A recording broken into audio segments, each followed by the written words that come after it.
มีคนงานลาว1 คนและคนงานเวียด1 คนอยู่ด้านนอกมาลองบอลจันโอ้ตะกี้เขาก็ทาห้องพื้นเองอยู่ตะกี้ทากับคือนี่ไอ้แล้วทานี่แหละทาลำไปลำมาแล้วก็อันนั้นมันแห้งเลยนี่น้อยเนาะไอ้พื้นไอ้ที่ว่าเขาสาบมันแห้งแล้ว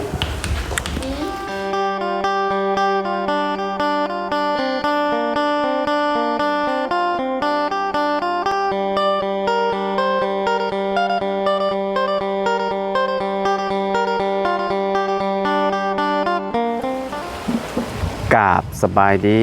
สวัสดีพ่อแม่พี่น้อง FC เบิร์ดสุขุสุคนเนาะบ่ว่าสิอยู่ใน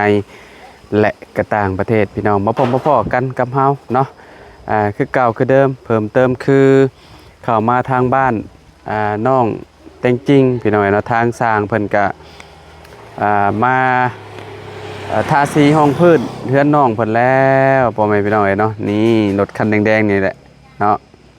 สร้างเวียดเพิ่นมาแล้วพี่น้องหลังจากที่หยุดไปหลายมื้อพอสมควรเนาะเพราะว่าขึ้นบ้านใหม่น้องเพิ่นเนาะแล้วก็รอให้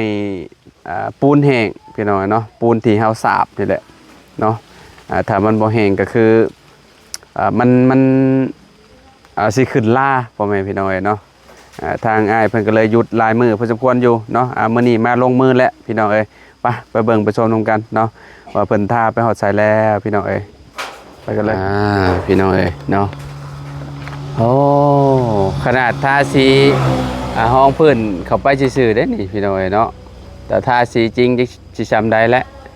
ขับปัญญังนั่นแหละพี่น้องเอ้ยเนาะ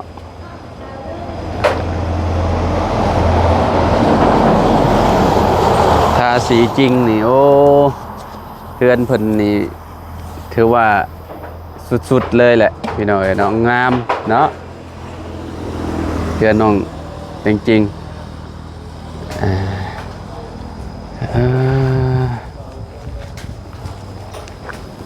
โอ้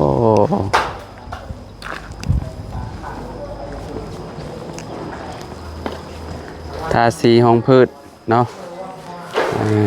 มื้อนี้คือสิแล้วอยู่เนาะเนาะทาสีห้องพืชนี่เนาะมื้ออื่นทาสีจริงบ่มื้ออื่นมันเป็นคนลาวหรือคนเวียดเนาะนี่ละเวียดเนาะอ๋อโดยเนาะพอแล้วเพิ่นจังอันตอบเฮาบ่ได้บันไดพี่น้อยเนาะนี่ทางนี้ว่าหน้าเพิ่นบาดนี้อ้ายสวัสดีโอ้นี่ลาวเฮาเนาะตาสีห้องพื้นอยู่พี่น้อยเนาะโดยมื้อนี้คือสิแล้วเนาะทาสีห้องพื้นเนาะจังว่าแล้วทำนาเพิ่นแล้วเฉยเบิ่งทางนี้ห้องพื้นสิแล้วเนาะมื้อนี้ทาสีห้องพื้นแล้วมื้อนี้นะยังเหลือบ่หลายปานใดเนาะมีแต่เก็บเล็กๆน้อยๆนี่ก็คือแบบก็แล้วแหละก็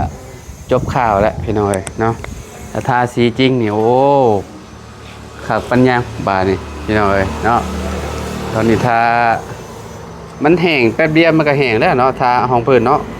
เดี๋ยวมันกระดูดซึมแป๊บเดียวนะ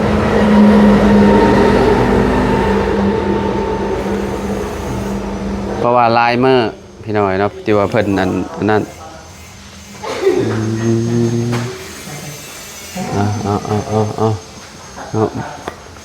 นี่แห้งบ่แหละเนาะคือว่าได้การแล้วบายมันก็บ่อันนั้นสบายดีโดยเนาะทางน้องแต่งจริงน้องเลี้ยงสบายดีโอ้สว่างเลยเนาะบัดทาสีนี่เข้าไปเนาะเขาว่าปูกะโลเข้าไปแห้งบ่ได้ว้าวนี่สำกังเว้นสบายดีขออนุญาตเลยเนาะแห้งไว้อยู่นี่มันดูดซึมแป๊บเดียวฮะยังมันตุดติดเลยเขาจับเพิ่งเลย นี่แหละเรื่องของเรื่องกับเวลาเพิ่นทาสีมันสิติดกระดานแบบนี้แหละจังมันอ่า มันแบบประกบเลยเนาะ แมน สีขาวแลนล่างไฟขอบสายไฟ โอ้คือสิแล้วจะดอกมือนี่เนาะอันทาสีของพื้นเนาะโอ้หัวหน้าสบายดีอ้ายโอ้ลงมือเองเลยนี่เนาะ ทำอะไรบ้าง เห็นว่าอยู่นี่เนาะ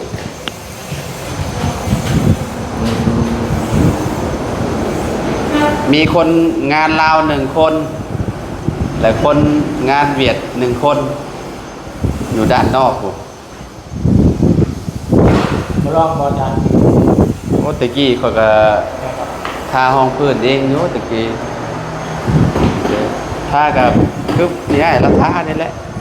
ทาลำไปลำมาแล้วก็อันนั้น ปืนนะ มันแห้งเลยนี่น้อยเนาะไอ้พื้นไอ้ที่ว่าเขาสาบมันแห้งแล้วตอนมันยังโมแห้งมันอันนั้นเนาะมันอะไรนั้นโอ้ยเนาะเลยพ่อแม่พี่น้องเอ้ยพี่น้องเอ้ยเนาะทางหัวหน้าเพิ่นก็ทาอยู่ห้องนั่นน่ะคือห้องแม่น้องแต่งจริงเนาะบัดแลห้อง ไปแล้วแล้ว บ่ตกลงห้องเจ้าสิอยู่ห้องใดฮะอยู่ห้องนี้ แต่ก่อนอะ บ่ย่านบ่ก็จะมาขอประตูฮะเอ้าอยู่ห้องนั่นยังว่าใครได้อยู่ข้างหลังเด้ ว่ายานคนพี่น้องเคยนอนกับลูกเคยว่ายาน อ๋อนอนกับน้องเนาะ คนละภาคคนละเบื้อง ว่าเวลากลางคืนมาแหละถ้าเดึกมาแล้วยันมีคนมาขอก็เลยย่านแล้วบ่มีไผกล้ามาขอตี้เนาะตัวน้อยเนาะ พี่น้องเอ้ยเนาะเพราะว่าไฟฟืนไฟมันก็มีสว่างอยู่แล้วนะเนาะมันก็บุบ มาไฟสว่างต่อมาหมาหลายแนว มากระลายไอ้มาแต่บ้านได้เจ้าน่ะ พื้นพง ฮะ พื้นพง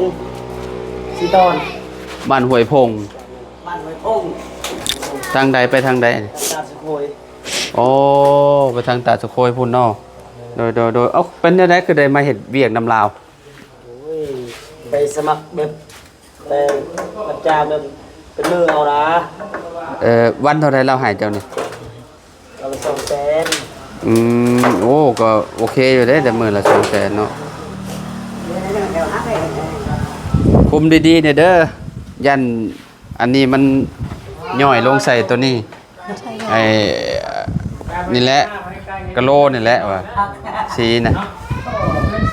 ก็คือเรื่องของเรื่องเวลาเฮาเห็นบ่เวลาเฮาอันปูพื้นน่ะเอามาทาสีแล้วมันสิเป็นแบบนี้ มันสิ โอ้ชาติ คู่ลงเอามาใส่โอ้ขักปัญญังเนาะบัดทาสีจริงเข้าไปนี่เหลื่อมขักแล้วล่ะแมนนี่สีใช่เลยสีอันนั่นแหละเฮาเอาให้เบิ่งตะกี้แต่ก่อนนั่นแหละ แม่แบบนี้กันเขา ของที่ขอบเท้าเนาะ เขากับข้าว แม่นขอบนี่เด้ โอ้ บ้านสีนี่ขอบขาว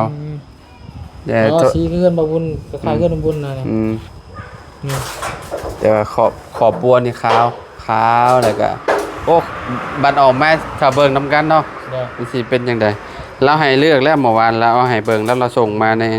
เราว่าสีตัวนี้แล้ว มาตัดเบอร์สีสแลกครับ แมนนี่เด้มันจะเข้มอยู่ได้นี่มันจะตัวนี้จะออกเข้มๆมานี่ สีกันสีกันข่อยสีตัวนี้ แต่ตัวนี้ของเจ้าเนาะเพื่อนน้องติ๊กๆจะออกแบบนี้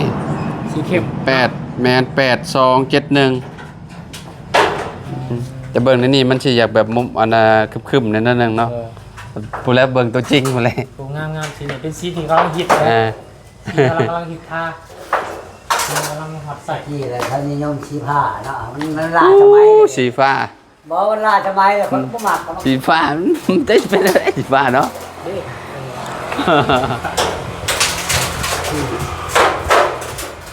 บ้านเฮาสีฟ้านี่อันนั้นสีก็เจ้าห้องสีหยังอันน่ะมองตีนเราเหยียบเลย สีน้ำเงินบ่ สีน้ำเงินเนาะสีออกทะเลกับแบบท้องฟ้าก็อยากเติมหนึ่งอย่างไรก็อย่างงามอยู่ได้เนาะโอเคอยู่เนาะกินข้าวเที่ยงแล้วล่ะ ยังกับเพื่อนเขาเศร้ากินแล้ว ข้าวเช้ากินแล้วบ่แต่ว่าเขาวอันนี้ยังไม่ได้กินเนาะมียังให้กินน้ำบ่าวยังไม่ได้กินข้าวได้เนี่ย กิน ใหญ่มากเลย มีอ้ว ฮะ อ้ว อัวอืมกินแกงหน่อไม้เด้เนาะคือสิแซ่บเนาะ ไปห้าไง แกงหน่อไม้กับตำมะฮุ่งเว้ยพี่น้องเอ้ย ว่าสิส่วนนะบ่าวตำบักหุ่ง ฮะ ว่าสิส่วนนะบ่าว ชวนนะบ่าวตำมะฮุ่งบ่เจ้าสิตำให้ข่อยกินบ่ จะกินซีมือนะบ่าว สิมือข่อยมื้อนั้นเจ้าก็กินเลยเด้ตำหมากอันนั้นเด้ ตำบักม่วงมัน น้ำมะม่วงแซ่บอยู่แล้วว่า บ่สิกินตำพุ่ง สิกินตำมะฮุ่งมะฮุ่งอยู่ใช่มีบ่ได้มีมะฮุ่ง เอาตามเขาเก่าเลย หึ ค่ะ มันดักมัน อยู่ใช่อยู่เฮือนไป หมดแล้ว อยู่แถวต้นคุณเจ้าบ่มีบ่ หมดแล้ว บ่มีเนาะเด้ จ้ะ อ๋อมีแต่ต้นซื่อ เขาไม่เคยได้เพื่อนมัวตามเขาว่าตามเขาอะไรนี่ ๆฮะ ว่าที่ว่าขนาดเขาเล่าในตามเขาไม่ได้เช็ดใจแต่มันต่อที่งามเลยต้องออกเลยเนาะโอ้ บ่ตะกี้เบิ่งเสาเบิ่งทรงคือสิแบบสมมุติว่าเฮาเฮ็ดเทือนขึ้นมาแล้วจักสิเป็นแบบใดน่ะ นั่นแหละจังหวะเจ้า แบบว่าเสามันบ่ตรงมันบ่เที่ยงอะน่ะในช่วงที่ชุมเฮามาถ่ายแรกๆเฮือนประตูน้อยน่ะแบบว่าเสามันก็บิดเบี้ยวเบิดเลย เดี๋ยวเบิด ดีแต่เพิ่นแบบงานเพิ่นแก้นี่คือแบบยังงามได้สำนี้หั่นน่ะถือว่าโอเคแล้วเนาะแต่จริงๆเนาะ คนเอาตาม อย่างเช่นต้นเสานี่แหละนี่ต้นเสานี่ต้นเสานี่มันบิดเบี้ยวเบิดเลยนี่แถวนี้นี่มันบ่ได้งามเลยพี่น้องเอ้ยเนาะนี่เสาเพิ่นนี่โอ้สำนี้น่ะโอ้ได้ โอ้ยทำจ้างทาง แบบสร้างลาวอันเฮานี่เจ้าก็จะจักบ่ฮู้ก็เจ้าสิเฮ็ดจังได๋แหละ ตั้งเสาเทคานเอาเสาแปะ ไปเลาะเบิ่งบ่ละเลาะเบิ่งทางนี้ก่อนพ่อแม่พี่น้องเอ้ยเนาะ เราจ้างมันมา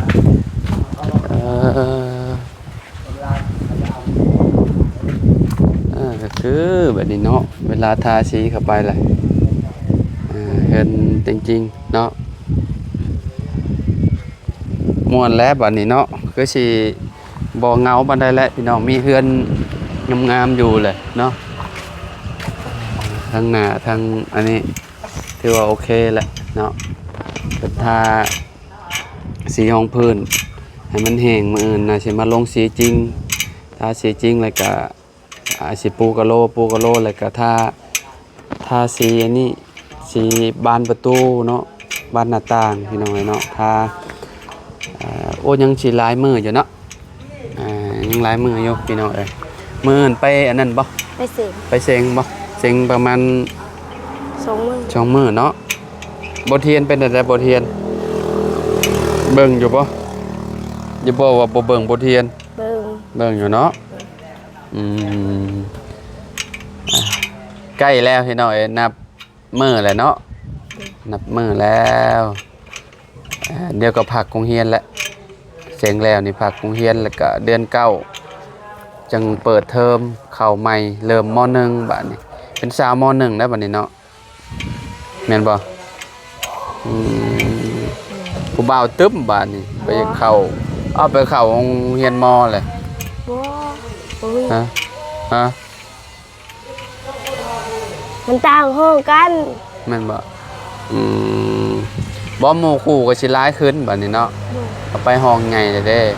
บ่ว่าสิเพราะว่ามันมีหลายบ้านเด้เนาะ